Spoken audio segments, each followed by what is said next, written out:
Hi guys! Yes! Naanapod ko ni balik na ko at last finally nakabalik ra jud ko ug himog video guys because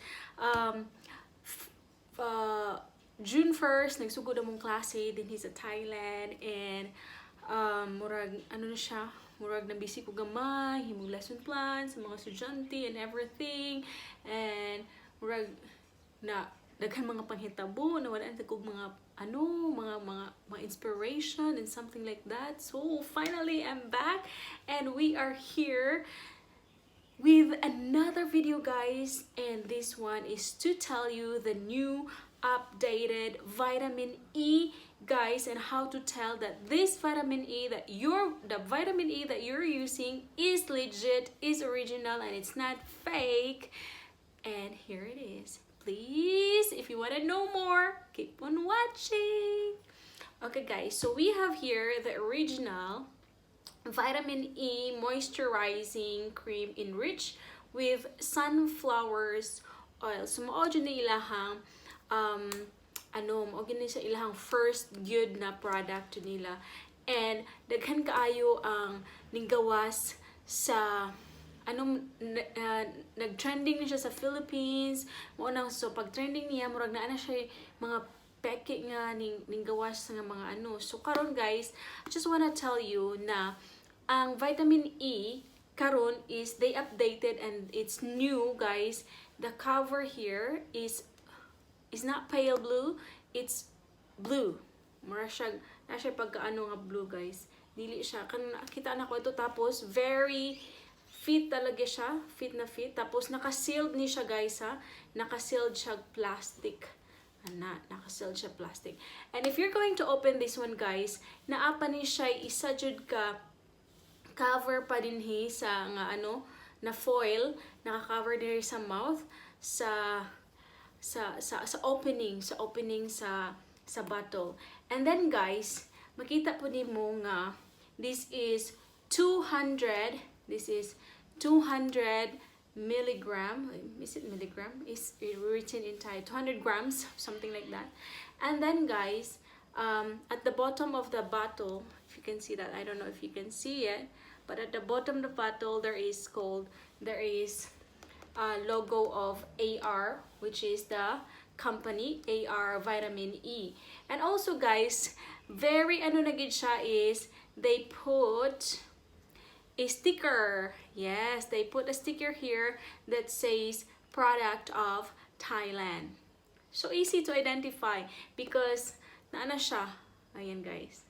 Ayan. Product of Thailand. So klaro kayo nga this one is not fake. Guys, I can tell you that I bought this at a legit shop here in Thailand. So this is not fake guys. And look, see, there's a logo and there's a seal. All right, so the next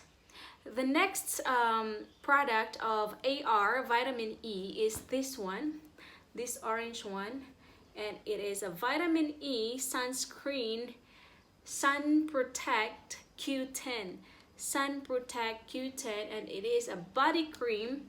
This one is a body cream for all skin types, antioxidant, coenzyme Q10, non-greasy. This one guys. So pag sa tuwa, di ba init kayo, so that's why we need this one too, to protect our skin from the sun and everything. And also guys, palatandaan is just the same with this bottle, that wala siya kanga guys, and naani siya naka-sealed na foil also sa mouth sa bottle, sa opening sa bottle guys. So that's how you can tell that this product is legit.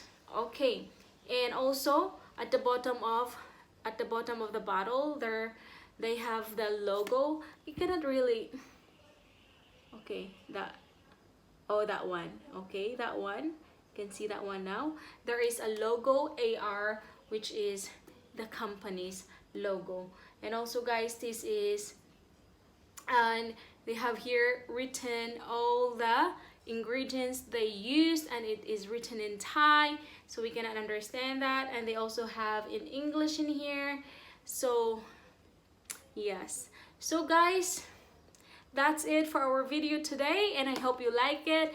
And that's how you identify a vitamin E. All right, it should be with tatak that says product of Thailand.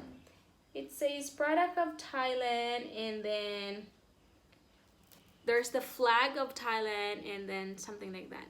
So that's it, and I hope you liked it, and please subscribe, share this video, and don't forget to hit that comment section there and write your thoughts about this video and about this channel. If you have any suggestion that you want me to do, please do subscribe.